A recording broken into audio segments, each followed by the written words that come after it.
Hello दोस्तों, राधे राधे। आप लोग कैसे हो? उम्मीद करती हूँ कि आप लोग अच्छे रहो और हमारे यूट्यूब चैनल पर आप लोग को स्वागत है। तो मैं आप लोग के लिए एक गीत लेके आई हूँ। अच्छा लगी तो लाइक और सब्सक्राइब शेयर ज़रूर करने का और कमेंट बॉक्स में ज़रूर लिखने का हमारा गीत आप लोग के कैसे लगा। तो राधे राधे मैं गा रही हूँ।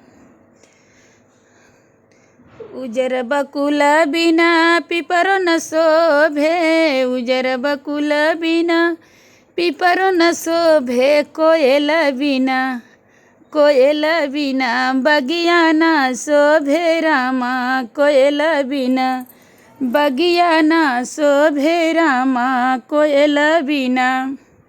बाप महतारी बिनु नैहर न शोभे, बाप महतारी बिनु नैहर न शोभे, बिरन बिना रहिया न शोभे रामा, बिरन बिना रहिया न शोभे रामा, बिरन बिना।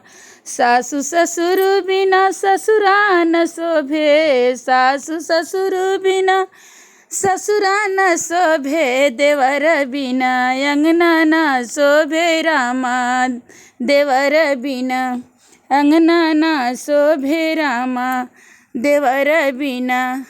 लाल सिंदूर बिना मंगिया न शोभे, लाल सिंदूर बिना मंगिया न शोभे, ललन बिना गोदिया न शोभे रामा, ललन बिना गोदिया न शोभे रामा। लाल सिंदूर बिना मंगिया न शोभे, ललन बिना गोदिया न शोभे रामा, ललन बिना गोदिया न शोभे रामा।